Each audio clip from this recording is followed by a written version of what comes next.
Selamat siang, sahabat pembelajar, di mana saja Anda berada. Saya Dewa kembali menjumpai Anda siang hari ini di seminar online yang diselenggarakan oleh Indonesia Belajar. Indonesia Belajar adalah sebuah media untuk belajar yang berisi motivasi, inspirasi, dan pengetahuan dari para narasumber terbaik Indonesia.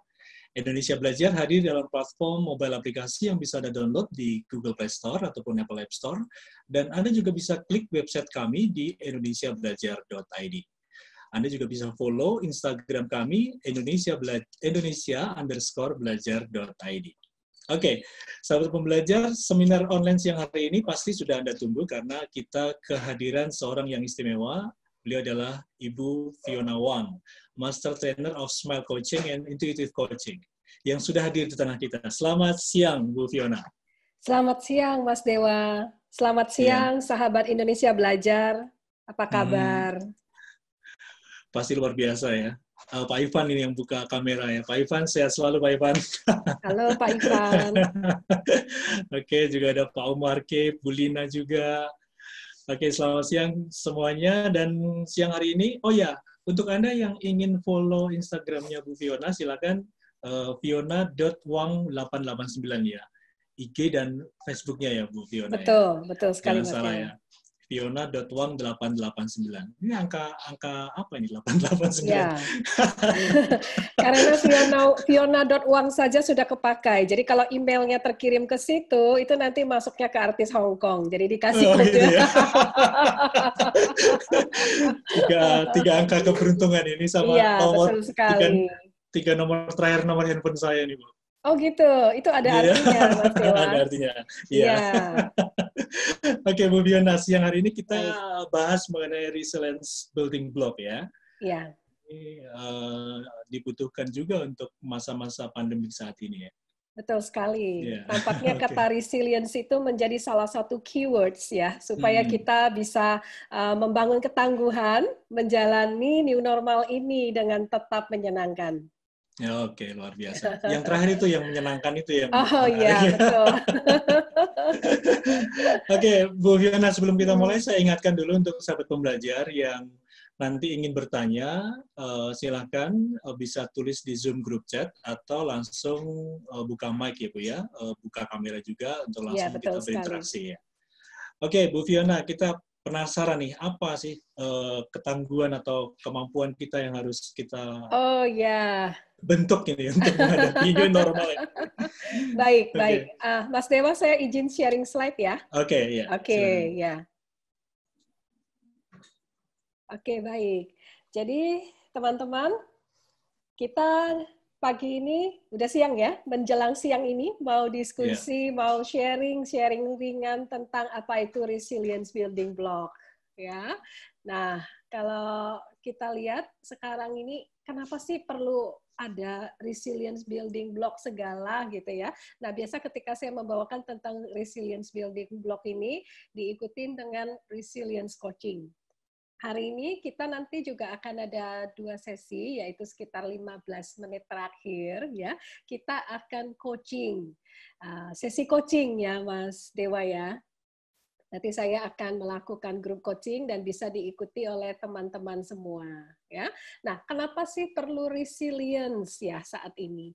Kalau diibaratkan, bisa dikatakan situasi new normal yang perlu kita jalani itu seperti kita sedang mengarungi lautan, tapi dalam cuaca yang tidak terlalu menyenangkan.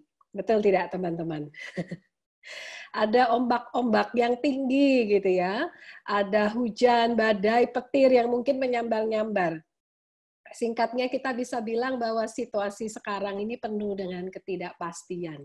Ya, keadaan banyak orang bilang ini kayak lagi gelap nih, keadaan nih nggak kelihatan ini kapan badainya berhenti gitu ya.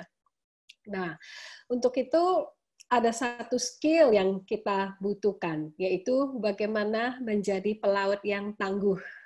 Ya, kalau diibaratkan bagaimana kita supaya bisa membangun ketangguhan. Nah, ketika badai datang, teman-teman semua, kira-kira pelaut itu sebenarnya takut nggak sih mereka menghadapi badai? Takut nggak? Atau mereka sudah nggak punya rasa ketakutannya? Ya. Nah, yang namanya ketidakpastian, yang namanya sesuatu yang nggak jelas, itu secara alamiah manusia itu akan merasa takut dan gelisah. Ya, karena kita punya otak limbic system yang kalau mendetek ada sesuatu yang tidak familiar, itu akan memunculkan kegelisahan, ya, kekhawatiran.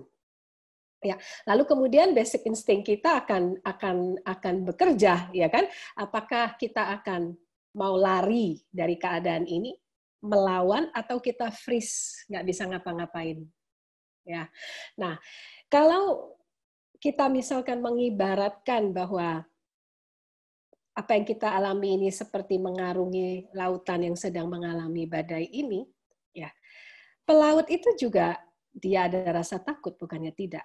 Tetapi kenapa dia tetap berlayar, tetap bisa membawa kapal ini menuju ke tujuannya? Karena dia yakin bahwa dia bisa mengendalikan kapalnya.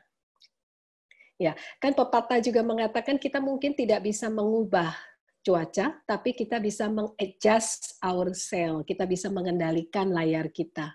Nah, seperti itu juga kalau kita ingin bisa mengarungi keadaan sekarang, ya, menjalaninya dengan lebih ringan dan dengan menyenangkan. Itu semua ada butuh sesuatu yang disebut dengan ketangguhan atau resilience itu tadi.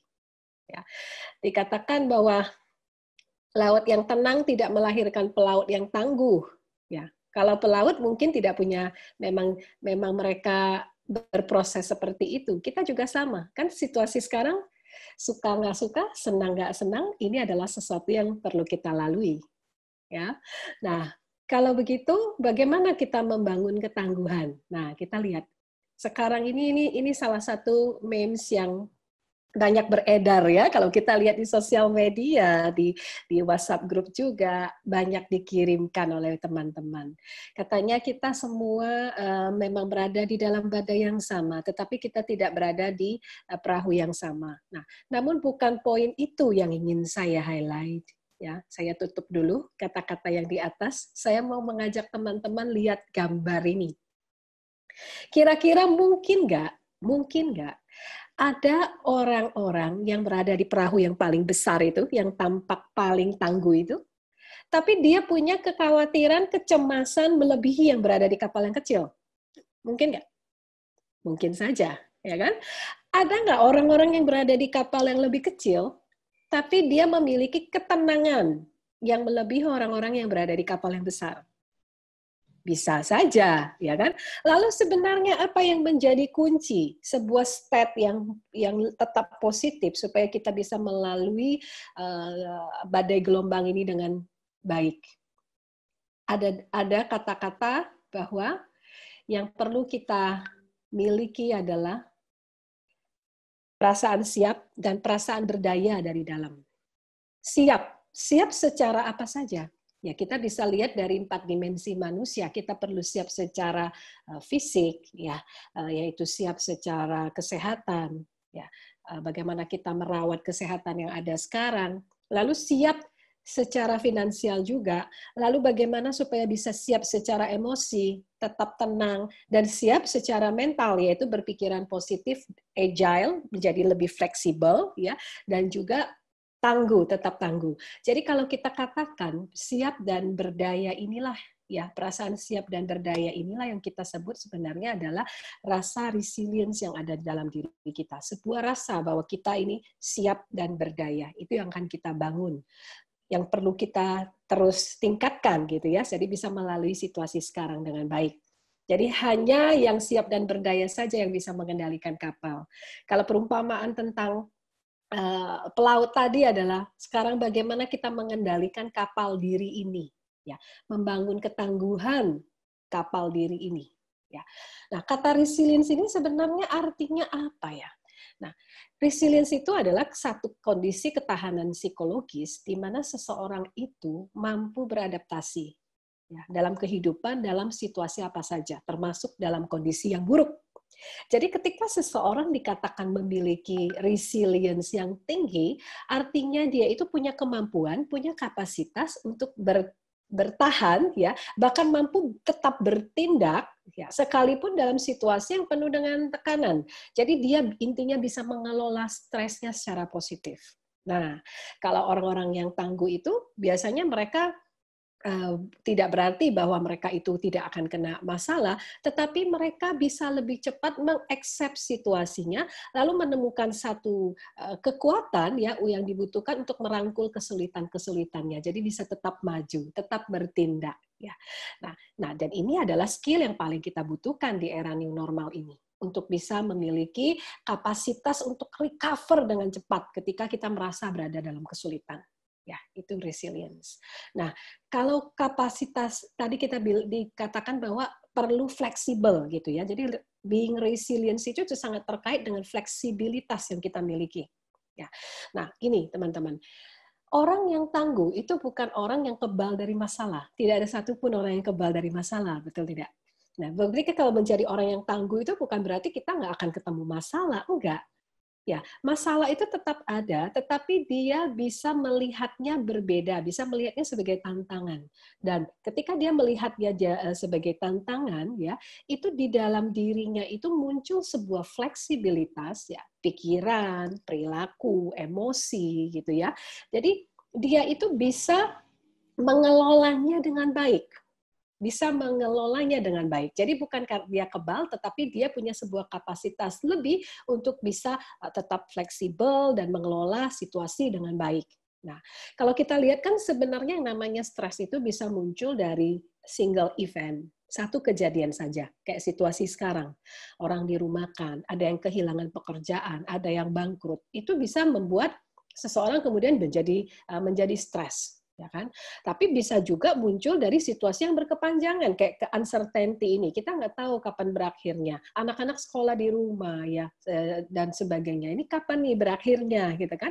Nah, keadaan ketidakpastian ini itu juga kemudian membuat seseorang itu bisa goyang seperti di kapal tadi ya. Jadi kapalnya itu nggak smooth ya, goncang gitu karena cuaca kehidupan ini. Nah, fleksibilitas kita yang hilang itulah yang bisa membuat kemudian seseorang jadi kehilangan kepercayaan dirinya. Gitu. Dia tidak yakin lagi bahwa dia kemudian bisa mengandalkan kekuatannya untuk survive. Ya, bahkan kemudian orang-orang jadi bingung mau ngambil keputusan. Ya, pandangan bisa berubah, yang biasanya optimis sekarang mulai pesimis nih. Nah, lebih dalam lagi yang pesimis mulai kehilangan apa? Perspektif. Ya, mulai kehilangan perspektif. Lalu kreativitas jadi berkurang, akibatnya orang-orang jadi kemudian impact-nya apa? Sulit mengelola emosinya, mengendalikan emosinya, dan akhirnya itu berdampak pada hubungan dengan orang lain. Ya, jadi panjang nih rentetannya nih. Nah, kemudian saya di bulan lalu kita memulai satu gerakan yaitu namanya resilience coaching, di mana ada teman-teman yang tergabung di Intuitive Coaching Practitioner, ya, ada sekitar 70 teman yang berpartisipasi untuk mengikuti gerakan ini. Bahwa satu orang itu kita akan meng-coaching 5 orang, teman-teman. Nah, jadi harapannya itu bersama-sama kita bisa membuat gerakan meng-coaching 350 orang dalam 3 bulan mendatang. Ya, nanti informasinya juga akan saya share di terakhir, sehingga teman-teman yang merasa butuh pendampingan, ya, butuh teman bicara, untuk dibantu mengeksplor bagaimana potensi terbaik ya untuk melewati situasi ini, itu bisa mengkontak ke teman-teman rekan-rekan para ICC practitioner untuk mendapatkan personal coaching secara gratis. Ya, itu gerakan yang kita buat. Nah, apa sih yang kemudian dilakukan yang akan didapatkan dari resilience coaching itu? Ya, intinya kita akan fokus ya nanti pada saat dibantu itu akan fokus pada aspek-aspek dari ketahanan kita. Mana yang perlu dipengaruhi? Nanti kita akan lihat modelnya ya, yang kita sebut dengan 7 Cs. Bagaimana kita bisa membangun kapasitas diri ini untuk memperbesar resilience kita. Nah, jadi kita akan pada saat partnership coaching nanti adalah akan dibantu dititik beratkan pada well-being-nya, bagaimana mengembangkan pola pikir positif ya, dan juga meningkatkan motivasi sama kemampuan untuk mengatur diri ya, untuk bisa menavigasi perubahan yang terbaik yang dibutuhkan saat ini. Ya, nah, jadi yang kita akan sharingkan di sini terkait dengan resilience ini adalah bagaimana kita bisa melakukan manajemen ketahanan diri secara proaktif, ya. Nah, coaching yang akan kita lakukan juga namanya adalah proactive coaching, ya, untuk resilience coaching ini. Ya, nanti harapannya setelah kita belajar tentang resilience coaching ini dan juga ada pendampingan untuk coaching, ya akhir sesi kita juga akan coaching, ada sesi coaching singkat ya. Diharapkan itu kita bisa melihat bahwa kita nggak bisa menunggu keadaan berubah. Kita harus mau mengambil tanggung jawab dari dalam diri kita sendiri untuk meningkatkan kualitas hidup kita sekarang. Kan pelaut nggak menunggu badainya reda. Ya, nah kita juga nggak bisa menunggu gitu keadaan ini berakhir, tapi mulai mau incas dari dalam diri melihat bahwa kita adalah pelaku bukan victim. Kita mulai mau incas mengambil tanggung jawab untuk mengubah keadaan kita sendiri. Ya, nah setelah itu kita bisa aktif melakukan perubahan, ya, dan kita tahu batasan yang jelas mana yang di hal-hal yang bisa kita kendalikan, mana yang enggak. Jadi kita tahu bagaimana memfokuskan energi kita. Seringkali orang lost di sini, ya, terlalu banyak spending waktunya, ya, energinya, waktunya, effortnya ke hal-hal yang tidak bisa dipengaruhi. Ya, nah kita nanti akan lihat bagaimana supaya bisa menginvestasikannya secara bijak. Lalu terakhir, ya. Mungkin ada gaya hidup yang perlu kita ubah. Keputusan sadarlah yang bisa memampukan kita untuk melakukannya. Gaya hidup seperti apa sih yang kita butuhkan saat ini, ya, untuk bisa tetap menjalaninya dengan menyenangkan itu tadi. Ya. Nah, nanti kita akan lihat bahwa ada 3 proses ya yang perlu kita lakukan, yang perlu kita lalui untuk membangun resilience, teman-teman. Ya, kita bisa bilang bahwa ini adalah satu tahapan, ya, tahapan untuk menuju ke resilience yang lebih baik. Tahap yang pertama adalah meaning. Kita akan explore satu persatu nanti. Lalu kita akan lihat intention, ya, dan terakhir kita akan lihat power seperti apa yang perlu kita bangun. Ya, nanti step by step-nya ya kira-kira seperti ini, bergerak tentu dari kondisi uncertainty yang kita rasakan. Nanti teman-teman sekarang juga mungkin punya problematika masing-masing terkait dengan keadaan new normal ini. Apa problematika yang dirasakan, ya? Lalu bagaimana kita bisa memaknainya secara positif? Ini akan merubah, akan mengubah perspektif kita dalam melihat masalah. Sehingga dia kemudian muncul dalam bentuk sebagai tantangan yang perlu kita jawab, gitu ya. Dan kemudian tahap berikutnya kita akan melihat intensi apa yang akan kita bangun dari apa yang kita pahami ini. Ya, terakhir adalah bagaimana kita bisa mengumpulkan power kita, ya, kita untuk mengelola semua ini dan menjadi lebih resilient tentunya, resilience yang lebih baik, ya. Nah, oke, kita akan explore satu persatu. Yang pertama adalah teman-teman, apapun situasi yang perlu kita hadapi sekarang, kondisi apapun yang sedang kita alami sekarang, maknai, pahami. Bagaimana kita bisa melihat hal ini secara positif? Kita bisa menanyakan pada diri kita masing-masing. Ya, bagaimana saya bisa melihat situasi keadaan ini dari kacamata yang positif, dari perspektif yang positif? Apa hikmahnya semua ini? Apa kira-kira maksud baik dari semesta bahwa ini harus terjadi? Itu yang perlu kita pahami dulu. Nah, memahami ini bukan hanya sekedar kemudian kita seolah-olah menghibur diri kita, tidak, karena memang itu yang dibutuhkan oleh kita secara psikis, teman-teman. Nah, ini adalah sebuah kurva perubahan yang dikemukakan oleh Kubler-Ross ya tentang change curve. Di sini kita bisa melihat perbandingan antara seiring dengan berjalannya waktu dan kapasitas yang seseorang miliki. Ketika pertama kali muncul masalah, ya, ada sesuatu gaps antara apa yang dialami dan ekspektasi kita, apa yang terjadi? Kita akan mengalami yang namanya shock, kaget, ya kan? Kita akan kaget, loh kok kejadiannya begini gitu, nggak sesuai banget sama ekspektasi saya. Nah, biasanya apa yang terjadi? Akan ada denial, penolakan-penolakan. Kita cenderung menarik diri dulu, lalu kemudian kita menguat-nguatkan diri. Ah, bisalah, pasti saya bisa lalui dengan baik. Kita akan gunakan cara-cara yang kita tahu, cara-cara lama yang kita punya. ya kan, untuk mencoba melewati ini. Nah, kemudian disadari bahwa hey, it doesn't work. Ya, karena kebutuhan yang berbeda, kondisi berbeda memerlukan respon yang berbeda. Saat itu kita menyadari bahwa ada sesuatu yang kita nggak tahu. Ya, contohnya, contoh konkretnya, saya sendiri mengalami waktu awal-awal ketika yang biasanya memberikan training offline, tahu-taunya nggak boleh berkumpul, segala sesuatu harus convert ke online, tiba-tiba saya merasa sangat gaptek. Dan teman-teman, itu perasaan yang nggak enak banget. Itu kita berada di titik nadir terbawah. Ya, karena apa? Kalau kita conscious incompetence, ya unconscious incompetence, itu kan kita nggak tahu bahwa kita nggak tahu. Ya, nggak merasa kok perlu selama ini memberikan pelatihan online, sebelum-sebelumnya nggak kita sadari kan, gitu. Nah, tiba-tiba bahwa sebuah kondisi berubah sehingga muncullah yang namanya conscious incompetence. Saya sadar bahwa, ada skill-skill yang saya butuhkan yang saya nggak punya loh. Ada banyak hal-hal yang perlu saya ketahui yang saya nggak tahu loh. Nah, kita kemudian mulai merasa apa? Awalnya frustasi dulu kan? Awalnya frustasi dulu. Gimana nih? Nggak bisa. Nah, ini curve ini akan kemudian membuat kita turun. Sampai ke satu titik di mana muncul yang namanya acceptance, penerimaan. Hanya ketika kita accept, kita bisa mulai sembuh, teman-teman. Hanya ketika kita mau menerima bahwa beginilah kondisinya, inilah yang terjadi, ini yang sekarang berjalan, maka kita bisa pelan-pelan naik lagi kurvanya. Ya, kita mau menerima keadaan, memahaminya.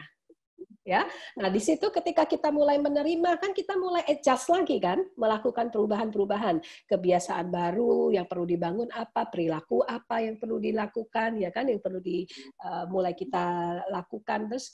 Nah ini mulai kurvanya naik lagi. Ya kita mulai trial error saat itu. Dan teman-teman ketika ada pemahaman tentang memaknai apa yang terjadi, itu baru bisa membawa kita dengan cepat naik lagi kurvanya, melampaui yang sudah pernah ada, ya, melampaui sehingga disinilah titik di mana kita mulai menjalankan segala sesuatunya itu dengan ikhlas. Mulai bisa menginternalisasikan. Karena ketika kita memahami, memaknai apa yang terjadi, itu sudah jauh melampaui hanya sekedar penerimaan. Kita tahu bahwa ini ada artinya. Ini happen for a reason. Ada sebuah purpose di situ. Ya. Nah, disinilah kita mulai akan naik. Nah, tinggal apa yang kita lakukan, teman-teman. Mengintegrasikan mengintegrasikan ya pemaknaan ini menjadi sebuah niat. Itu tadi intention. Setelah meaning adalah intention. Bagaimana kita bisa setelah memaknai lalu kita meniatkan kalau begitu apa yang akan saya kontribusikan dari diri saya. Apa yang kemudian saya niatkan untuk terjadi ke depan. Nah, saatnya kita memulai sebuah tahap baru. Ya, sudah nggak naik turun lagi ya, itu mulai kita bisa melaju ya. Nah inilah tahap meaning ya. Nah jadi nanti teman-teman kalau pada saat kita meng-coaching nanti, di-coaching oleh para practitioner ICC, kalau teman-teman ikutan itu nanti akan lihat bahwa ya banyak ditanyakan ya mengapa ini penting gitu. Kita nggak hanya sekedar tahu bahwa ada alasannya, mengapa sih saya harus membuat tindakan ini, kenapa sih saya harus membutuhkan dukungan dari keluarga saya dan sebagainya. Itu bukan hanya sekedar sesuatu yang kita rasa kayaknya perlu deh, tapi kita akan menyelami maknanya apa, impact-nya apa seandainya itu saya lakukan atau saya miliki. Ya, jadi kita akan search maknanya terus selama proses. Nah, tahap yang kedua adalah intensi. Nah, ini kalau teman-teman ada pertanyaan, silakan diketikkan di chat room ya. Ya, ketika di chat room nanti bisa kita lihat kembali pertanyaan-pertanyaannya dan kita jawab satu persatu. Nah, tahap yang kedua adalah di intensi. Nah, bagaimana saya meniatkan ya untuk membuat situasi jadi lebih baik. Ini di sini adalah titik baliknya teman-teman. Bahwa kalau saya ingin sesuatu berubah dari diri saya, memang perlu meniatkan dulu agar perubahan itu bisa terjadi. Niat itu jauh di atas sekedar keinginan atau goal, tetapi ada makna dan purpose di situ. Ada sebuah pemahaman tujuan di situ. Jadi ketika kita meniatkan sesuatu terjadi, berarti dari dalam diri kita ya meyakini bahwa itu adalah hal yang kita butuhkan dan we will make it happen. Ya. Nah, ini akan memberikan sebuah dorongan energi yang berbeda, inner motivation yang berubah. yang berbeda yang akan membawa perubahan, ya. Nah, jadi tahap yang kedua adalah apa niat Anda untuk terjadi ke depan setelah memaknai. Itu prosesnya dalam membangun resilience, ya. Nah, ada pepatah nih mengatakan energi itu bergerak, ya, kemana atensi kita berikan dikendalikan oleh intensi. Jadi intensi memang ini adalah source-nya, ya, adalah energi yang menggerakkan energi itu tadi, niat yang menggerakkan energi. So, miliki dulu niat yang kuat supaya energi bisa kita arahkan. Nah, ngomong-ngomong soal energi, saya ingin sharing tentang RED, ya. RED ini ya singkatannya adalah resource, attention, time, sama effort. RED itu adalah bagaimana kita perlu menginvestasikan energi kita. Kalau kita memiliki niat yang kuat akan sesuatu hal yang ingin kita capai, ya itu kita secara alamiah dari dalam diri kita itu juga akan memfokuskan energi ke niat kita ini. Ya, semua sumber daya yang kita punya akan difokuskan ke situ. Atensi di sini adalah lebih terkait dengan perhatian yang dapat kita berikan dalam konteks yang mau kita tuju ini. Atensi juga akan kita arahkan ke situ, waktu juga akan kita alokasikan ke situ, termasuk berbagai upaya akan di-push untuk mendapatkan intensi ini. Ya, jadi kalau misalkan ada sebuah kegiatan, kemudian seseorang bilang, aduh, saya mau sih, tapi saya belum punya waktu. Percayalah, itu dia pasti belum mau, atau belum niat, atau belum selaras dengan niat dia. Karena ketika seseorang benar-benar meniatkan, dia akan cari jalan. Kalau nggak niat, cari apa teman-teman? Cari alasan, betul, ya, akan cari alasan kalau belum niat. Nah, ini kemudian di tahap yang kedua, ya, yaitu bagaimana kita membuat intensi, menetapkan intensi. Dan yang ketiga adalah kita akan sampai ke power, ya. Ini ada sebuah model tentang bagaimana kita bisa membangun resilience, ya.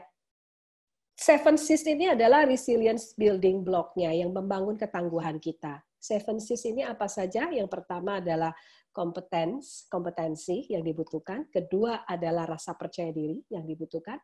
Yang ketiga adalah koneksi. Keempat adalah karakter yang perlu kita miliki. Kemudian kelima adalah kontribusi, ya. Dan terakhir keenam coping, dan terakhir adalah kontrol. Ya, nah 7 Cs ini saya pinjam dari Kenneth Ginsberg. Ya, Kenneth Ginsberg ini mengatakan bahwa ini adalah resilience building block yang perlu kita tanamkan sejak kecil kepada anak-anak kita. Yang dibutuhkan supaya seseorang punya resilience, dia harus punya 7 hal ini, gitu. Nah, ini kita seringkali dalam praktek sehari-hari ini pada anak-anak, ya, itu kita banyak membangun self-esteem mereka dengan memberikan pujian-pujian, tapi anak-anak itu tampaknya jarang ya kita mulai mempersiapkan ketangguhan mereka, membangun ketangguhan mereka. Misalkan contoh, ketika anak-anak menggambar di sekolah, ya kemudian gambar-gambar itu kan biasanya ditempelkan di tembok. Apa yang diajarkan oleh guru-guru? Bahwa kita ya mengapresiasi, ya kan, mengapresiasi itu hal yang bagus banget karena kita akan membangun self esteem pada anak-anak, ya, memuji, mengatakan gambarnya bagus. Nah, seberapa banyak kita mempersiapkan mereka ketika ada seseorang datang yang bilang, gambarnya nggak bagus kok, siapa yang bilang gambar begini bagus, gambar jelek begitu aja dipasang. Nah, kesiapan anak-anak untuk bisa coping dengan situasi ini, itulah yang membangun ketangguhan mereka. Bagaimana mereka bisa tetap yakin bahwa apapun opini dia, tapi saya yakin kok gambar saya ini bagus, dan dia juga punya kecerdasan untuk apa sih masukan dari orang ini yang bagus yang kemudian saya bisa improve. Itu adalah bagian dari ketangguhan.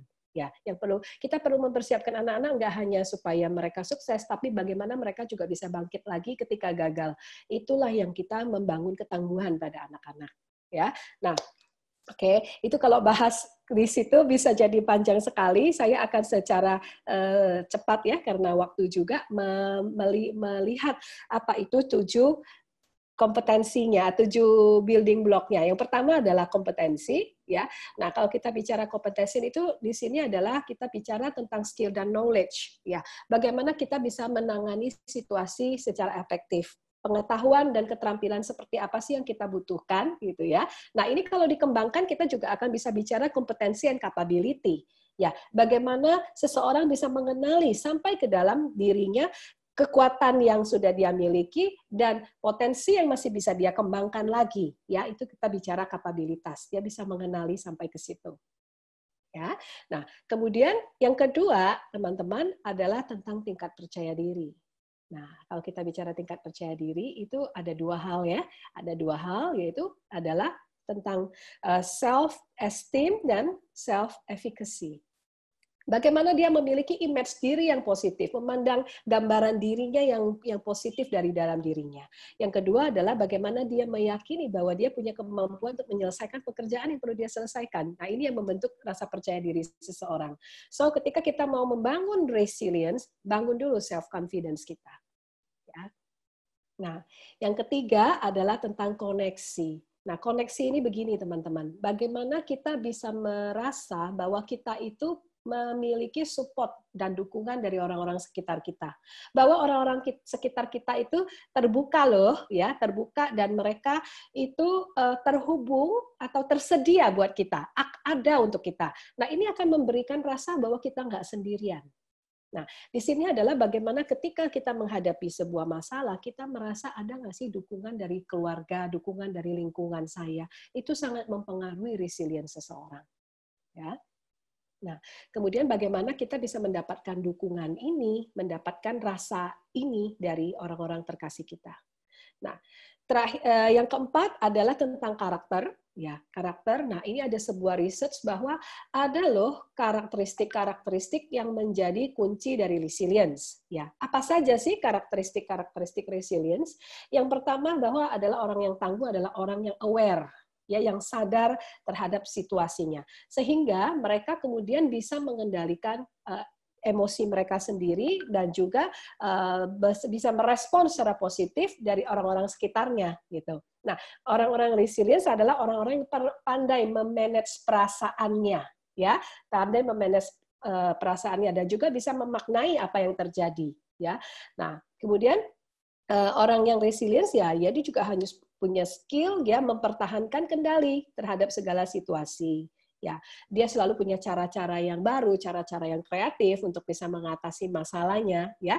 Nah, dia juga biasanya adalah orang yang memahami bahwa hidup ini penuh dengan tantangan, hidup ini bukan hanya tentang senang-senang saja, gitu ya. Nah, itu orang-orang yang memiliki bisa membangun resilience yang lebih baik. Ya. Nah, karakter yang terakhir juga adalah orang yang terbuka, yang fleksibel dan mau beradaptasi ya terhadap perubahan, balik lagi ke fleksibel itu tadi. Itu karakteristik resilience ya. Nah, kemudian yang kelima adalah kontribusi. Ini penting sekali, teman-teman. Nah, kontribusi ini begini.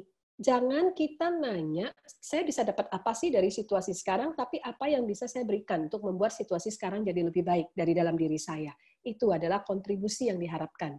Ya, jadi kalau misalkan orang yang selalu berpikir dari dalam dirinya itu adalah, oke, apa yang perubahan yang bisa saya buat dari diri saya? Apa sesuatu yang bisa saya lakukan yang membawa perbedaan? Nah, itu adalah orang-orang yang memiliki resilience. Ya, itu kalau kita selalu nanyakan ke diri kita sedang membangun resilience dalam diri kita.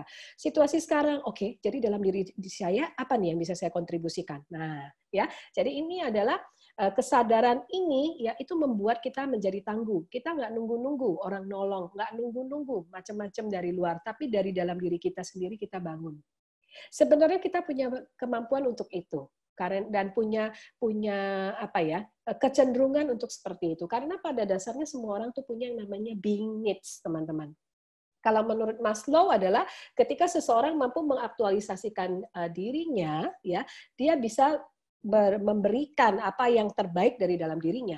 Nah, lalu Anthony Robbins juga mengatakan bahwa ada yang namanya needs of the spirit. Needs of the spirit ini adalah growth, ya growth and contribution. Jadi pada dasarnya semua orang tuh pengen kok nolongin orang lain, jadi orang baik, bisa bermanfaat, gitu ya. Nah, dengan begitu juga kita merasa menjadi pelaku, bukan lagi korban, ya karena dari dalam diri kita proaktif itu tadi yang perlu dikedepankan, ya. Nah, kemudian yang keenam adalah setelah kita melihat yang nomor 1 sampai nomor 5, lalu apa yang akan kita lakukan secara konkret? Bagaimana kita membuat tindakan konkret ya untuk bisa coping dengan situasi ini? Bagaimana bisa mengatasi situasi sekarang ini? Dan yang namanya bisa mengatasi itu kan perlu ada hasil ya, dan yang bisa mendatangkan hasil itu kan hanya action. So kita butuh teman-teman yang namanya strategi. Apa strategi yang saya susun secara sadar sehingga saya bisa mengatasi keadaan ini? Ya, nah kita akan melihat ya bukan lagi sekedar apa ya yang perlu saya ubah dari diri saya, apa yang perlu saya miliki gitu ya. Nah di tahap coping ini, coping di sini adalah kita mempunyai tindakan-tindakan nyata. Ya, semuanya itu kata kerja. Ya, jadi 1, saya melakukan apa, 2, melakukan apa, 3, melakukan apa. Jadi ada sebuah plan yang jelas yang akan dikerjakan. Nah, ini terakhir adalah kontrol ya. Di tahap ini adalah memastikan bagaimana kita bisa selalu on track pada apa yang kita kerjakan. Dan yang kedua adalah balik lagi yang investasi energi tadi, bagaimana supaya saya menginvestasikan energi saya itu dalam area yang benar-benar bisa saya kendalikan dan saya intervensi saja. Ya. Nah, kalau kita lihat apa sih yang bisa seseorang kendalikan? Apa coba kalau bukan 4P ini? Pikiran kita, perkataan kita, perasaan kita, dan perbuatan kita. Hanya itu kan yang bisa kita kendalikan sesungguhnya. Ya, yang lain itu di luar itu paling hanya bisa kita intervensi saja. Ya kan, tidak sepenuhnya bisa kita kendalikan. Nah, investasikan energinya adalah pada faktor-faktor yang bisa kita ubah ini. Ya, kalau kita menginvestasikannya ke hal-hal yang kita nggak bisa ubah, misalkan just sibuk saja ngomongin, aduh ini gimana sih pemerintah nggak bisa kerja nih, ini kenapa nih, ini kenapa. Hal-hal yang nggak bisa kita pengaruhi itu hanya akan membuat energi kita bocor dan kita lelah sendiri. Ya, nah kita tarik balik dan kita fokus ke, oke, dari dalam diri saya apa yang bisa saya kontribusikan. Nah, investasikan energi kita di situ. Nah, saya rasa ini 7 untuk ini ya, resilience building block. Nah, saya pengen berikutnya mungkin adalah sesi coaching. Saya perlu tanya dulu sama Mas Dewa, izin dulu sama Mas Dewa. Kita masih punya waktu berapa lama, Mas Dewa, untuk bisa resilience? Masih punya waktu sih, Bu. Berapa Kita menit? bisa sampai jam 12. Oh, boleh ya, sampai Ya, jam 12 ya. Baik, kalau begitu kita coaching saja ya, sesi coaching ya. Nah, ya. teman-teman apakah sudah mempersiapkan alat tulis? Pulpen, kertas ya. Kalau tidak ada pulpen, belum menyiapkan pulpen dan kertas, boleh diketikkan di komputer atau diketikkan di HP ya. Jadi, nah kita akan berproses. Saya sebenarnya kalau proses sesi coaching itu biasanya saya meminta teman-teman untuk membuka video. Apakah memungkinkan nggak ya teman-teman di sini supaya lebih interaktif ya? Ya. Thank you untuk teman-teman yang bersedia membuka videonya. Karena pas menjadi lebih interaktif gitu ya, lebih seru gitu. Karena kalau enggak nanti coaching saya ini apa? Ngomong sendiri sama layar gitu ya. Kalau kita coaching kan lebih interaktif ya. Oke, baik. Siap teman-teman, kita coaching.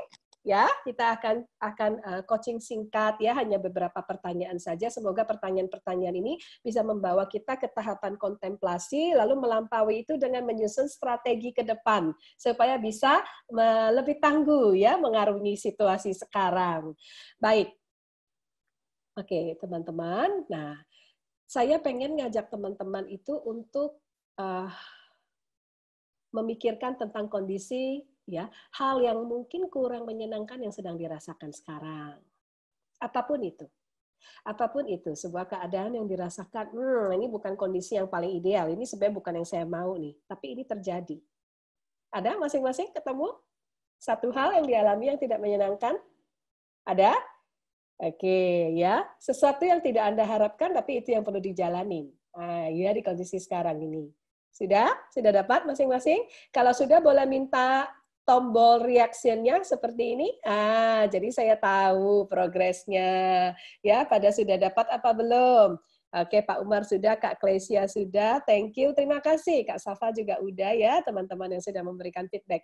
Nah, artinya sudah ya memunculkan sebuah keadaan yang menjadi topik untuk coachingnya ya. Nah, kalau sudah teman-teman, coba teman-teman pikirkan, kontemplasikan ya. Bagaimana saya memaknai situasi yang terjadi ini secara positif. Ya, saya ulangi. Bagaimana saya dapat memaknai situasi yang sedang terjadi ini secara positif? Apa hal positif yang bisa saya lihat dari situasi ini? Atau apa hikmah dan pembelajaran yang bisa saya dapatkan dari kejadian ini? Silakan tuliskan.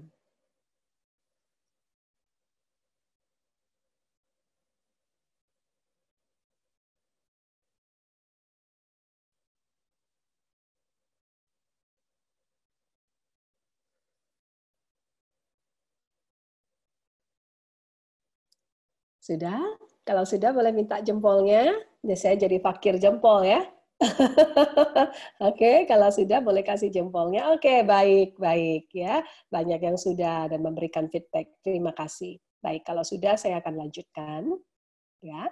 Nah, setelah Anda memaknainya ya, tanyakan pada diri masing-masing. Bagaimana saya meniatkan untuk membuat situasi ini menjadi lebih baik ke depan? Apa yang Anda niatkan untuk terjadi?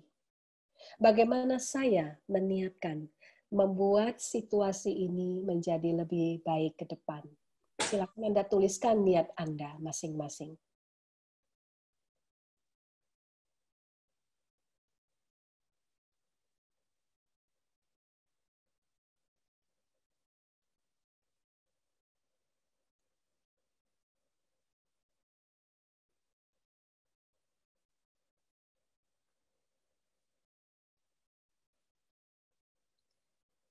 Sudah? Nah, kalau sudah, teman-teman coba dituliskan lagi ya. Apa spesifiknya intensi saya? Coba Anda mulai dengan kata-kata. Saya meniapkan untuk terjadi, lalu disambung. Ya, teman-teman tulis ulang. Saya meniapkan untuk terjadi, lalu disambung. Jadi buat secara spesifik. Anda bisa menambahkan keterangan waktu di situ. Kapan Anda meniatkan hal ini untuk terjadi? Ya, dibuat spesifik, lalu tambahkan keterangan waktu. Kapan Anda meniatkan hal ini untuk terjadi? Silakan.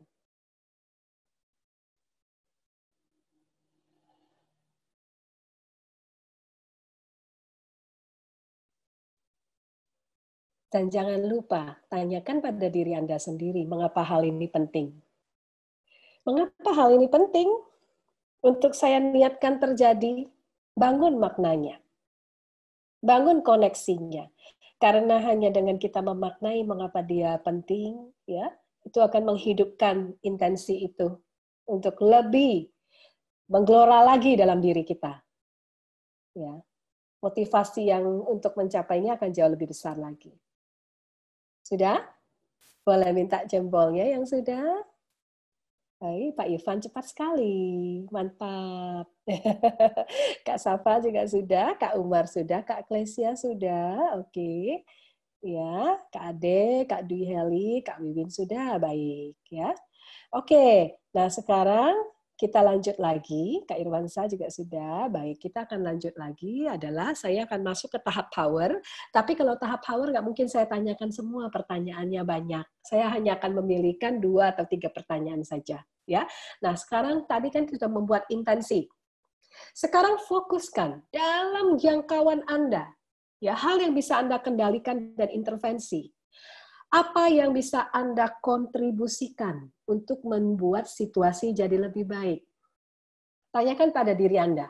Lalu apa yang bisa saya kontribusikan dalam diri saya ya untuk membuat situasi ini jadi lebih baik? Saya punya niat seperti ini. Lalu dalam diri saya apa yang bisa saya kontribusikan? Tanyakan pada diri Anda. Ya.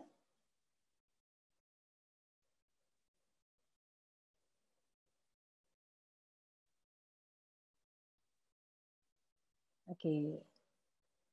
Dapat apa yang bisa Anda kontribusikan dan yang Anda mau kontribusikan? Oke, kalau sudah minta jempolnya dong. Nah, ya, ini salah satu bentuk komunikasinya kalau pada ketutup layarnya. Kak Safa sudah, Kak Indra, Kak Ivan sudah, Kak Umar, Kak Gracia sudah. Thank you ya. Oke. Nah, setelah itu tanyakan, apa saja kekuatan yang sudah saya miliki saat ini yang bisa mendukung pencapaian intensi saya tersebut. Silakan Anda gali ke dalam diri Anda. Ya, kita ke cek kompetensinya dan capabilities-nya. Apa strength yang saya punya? Apa kekuatan yang saya miliki dalam diri saya yang sebenarnya memungkinkan saya bisa menghantarkan saya untuk menggapai intensi saya ini? Silakan Anda gali.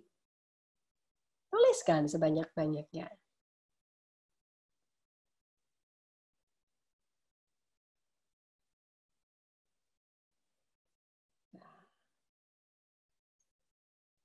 Oke.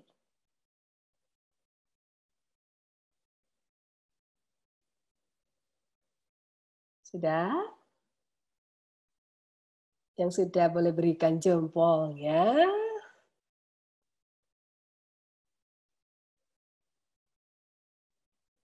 Nah, silakan kalau belum. Take your time. Kak Eljo udah? Kak Eljo? Kak Lia, apa kabar Bali? Baik. Halo. Iya, ini kayaknya banyak yang dari jauh ya. Ada Kak Lia dari Bali, dan mungkin juga ada teman-teman yang dari luar kota lagi, bahkan mungkin dari luar negeri ya. Oke. Nah, sudah? Sudah? Ini sudah oke semua? Sudah ya? Oke, baik. Kalau sudah digali strength-nya, sekarang tanyakan.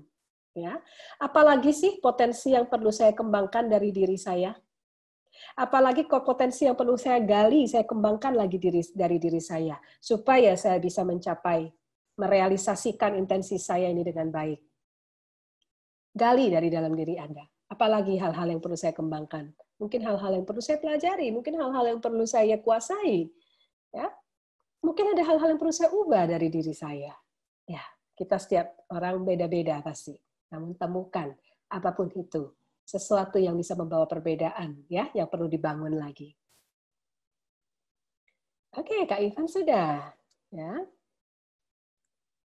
Silahkan digali lagi. Kak Safa juga sudah. Ya. Temukan sebanyak-banyaknya. Apa sih yang perlu saya kembangkan lagi dari diri saya? Potensi apa lagi?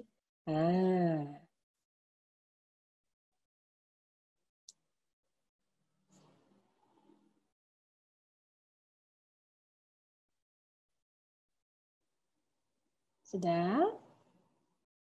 Kak Umar sudah? Sudah, oke. Baik, baik. Kalau sudah, ya. Nah, kemudian kalau sudah, kita sekarang mau masuk ke tindakan konkret, teman-teman. Karena segala sesuatu yang kita sampaikan itu hanya nice to hear saja. Kalau tidak ada sebuah strategi tindakan yang nyata. Ya, challenge diri kita. Lalu apa tindakan-tindakan konkret yang akan mulai saya kerjakan? Teman-teman boleh menuliskan 3 ataupun 5, sebanyak-banyaknya, minimal 3 lah. Apa sih tindakan konkret yang akan saya kerjakan ke depan, yang akan membawa perbedaan? Untuk bisa merealisasikan intensi saya ini.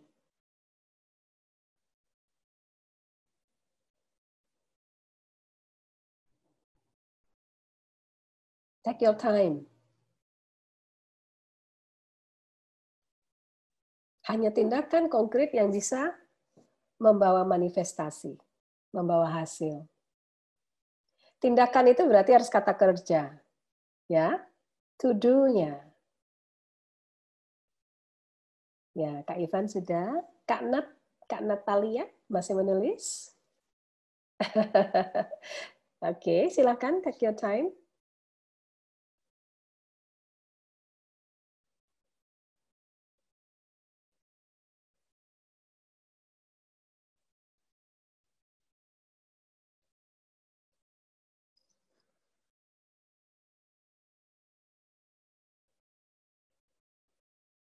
Sudah?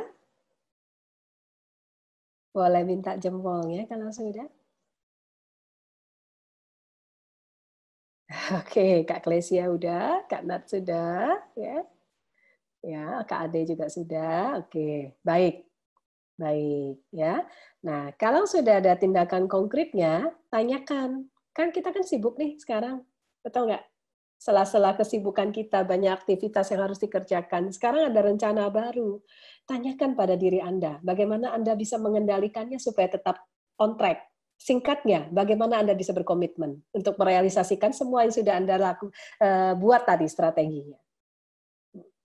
Sekarang strategi juga, strategi untuk berkomitmen. Ya, karena kalau kita punya rencana tindakan saja perlu realisasi yang tepat juga, ya. Oke, silakan Anda buat komitmen Anda.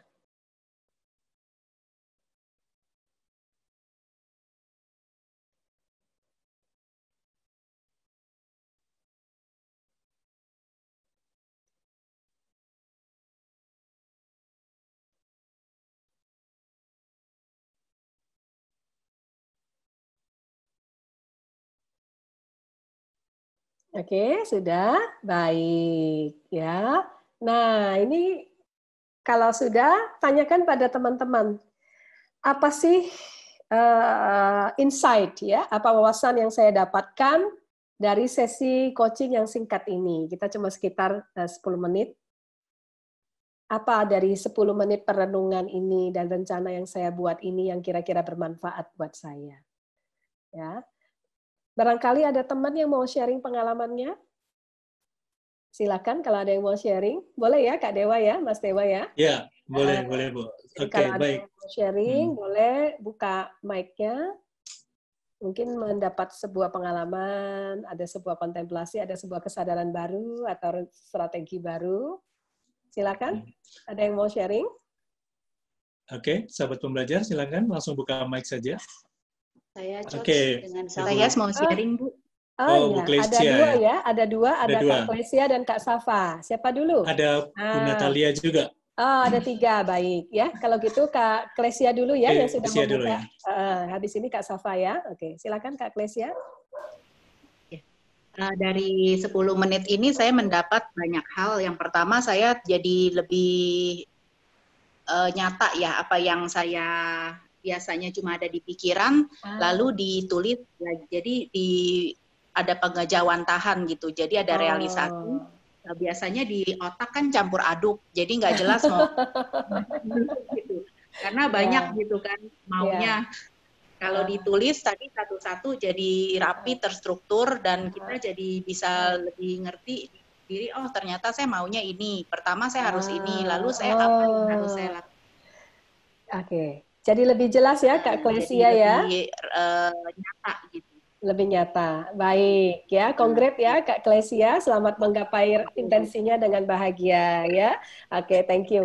Berikutnya silakan Kak Safa. Kak Safa ya. Oke, dari yang sebentar aja, kurang lebih sama dengan Ibu tadi sebelumnya, saya udah bisa ngeplan nih. Biasanya memang campur aduk, jadi bisa lebih nggak acak adul gitu. Nggak acak adul. Supaya lebih lebih concern lagi apa yang harus dikerjakan. Jadi nggak cuma jalan di tempat gitu. Oh, oke, ya. Ikut happy ya Kak Safa. Terima kasih ya sharingnya, baik ya. Kemudian masih ada Kak Natalia, silakan. Ya. Kak Natalia membuka mic-nya, silakan. Ya, halo. Sebentar. Rafa. Ya, maaf. Ya, jadi setelah tadi menuliskan hal-hal tadi yang disampaikan oleh Mbak Kavio, sebenarnya mungkin itu sudah kita lakukan ya. Maksudnya walaupun itu adalah rencana, tapi mungkin dalam keseharian kita di masa pandemi ini sudah dilakukan. Tapi dengan tadi melakukan lebih terstruktur, jadi kita lebih punya kesadaran bahwa oh iya ya, bahwa kita tuh sebenarnya menuju ke, sebenarnya kita tuh udah punya, mungkin sudah punya ketangguhan itu, tapi mungkin kita nggak menyadari gitu loh Kak Vio. Kalau dengan cara ini artinya oh iya memang ternyata kita malah bisa memberikan sesuatu kepada lingkungan, kepada orang lain gitu, dengan apa yang tadinya jadi masalah kita, mungkin kita jadi bisa berbagi dengan yang lain gitu loh Kak Vio. agak mantap. lebih terbuka aja, apa namanya, agak lebih terbuka aja ya, karena kan biasanya kita mikirin buat sendiri aja gitu ya. Ya, sekarang Itu sih, kita Kak Vio. juga berpikir lebih luas ya. Ya, Oke. Thank you Kasih. sharingnya Kak Nat. Ya, Kasih. ya. Oke, ya. Nah, terima kasih teman-teman untuk sharing pengalamannya ya. Semoga semua mendapat manfaat dari sesi yang singkat ini ya. Kak Dewa, kalau boleh saya izin sharing screen lagi sebentar saja. Oh ya, silakan Bu Fiona. Barangkali ada teman-teman ya yang ingin didampingi, yang memerlukan, tentu buat yang memerlukan saja, yang merasa memerlukan pendampingan lebih lanjut ya. Oke, kayaknya saya ini deh mau di coaching lebih detail nih. Saya sekarang dari yang singkat ini saya dapat manfaatnya. Mungkin kalau misalkan waktunya lebih panjang ya, kita bisa explore lebih banyak. Nah, saya ingin sharing saja bahwa dari komunitas Intuitive Coaching ya, practitioner itu kita ada gerakan free coaching session. Jadi satu orang yang mendaftar itu boleh ada pendampingan sekitar 40 sampai 45 menit begitu ya. Itu kita coachingnya menggunakan Intuitive Coaching Cards ya. Mungkin juga teman-teman kita masih ada yang ingat ya Kak Dewa ya, minggu lalu ya. Minggu lalu. Kita sudah coba pakai Intuitive Coaching Cards juga. Silakan bisa ketikkan di masuk linknya ke sini. Bit.ly, maaf ini kurang garis miring ya, harusnya ini Bit.ly garis miring seperti yang ada di ping ini, di tulisan ping bawah ini. ICC contact us ya, ICC huruf besar, kontak huruf kecil, asnya huruf besar. Ini titik ini yang di bit.ly, habis ini garis miring ya, sebelum ICC ini garis miring. Nah, silakan ya mendaftar di situ, nanti ditunggu beberapa hari kita akan meng-assign coach untuk membantu teman-teman ya. Saya rasa dari saya seperti ini, Mas Dewa. Ya, harapannya supaya teman-teman bisa terus membangun ketangguhan ya dan bisa melewati situasi new normal ini dengan tetap happy dan produktif. Terima kasih. Sampai jumpa di kesempatan mendatang. Saya kembalikan ke Bu Fiona. Oke, terima kasih Bu Fiona, luar biasa ya. Jadi siang hari ini kita menjadi lebih jelas, lebih terstruktur bagaimana kita bisa melatih diri kita untuk menjadi pribadi-pribadi yang tangguh ya. Apalagi dalam menghadapi situasi pandemi dan menuju new normal ini yang penuh dengan ketidakpastian ya, kegelisahan, kekhawatiran muncul ya. Nah ini dengan latihan ini pasti akan lebih siap dalam menghadapi situasi yang tidak tentu ya. Baik, sekali lagi terima kasih untuk Bu Fiona yang sudah sharing untuk kita semua siang hari ini. Dan juga untuk sahabat pembelajar yang sudah join dan semoga bermanfaat. Untuk yang buka kamera, Pak Umar, Bu Eljo di Bali, kemudian Pak Ivan, Bu Natalia, di Malaysia. Ya. Terima kasih semuanya, kita ketemu lagi minggu depan. Salam sukses luar biasa, stay healthy. Terima kasih Bu Fiona, terima kasih Mas Dewa. Terima kasih. Terima kasih Bu Fiona. Sampai jumpa lagi. Sampai ketemu lagi Bu Fiona. Thank you. Ya. Izin pamit Mas Dewa, terima kasih. Silakan Bu Fiona, ketemu lagi. Ya, Mas ya. Terima kasih. Lagi. Ya, sama-sama.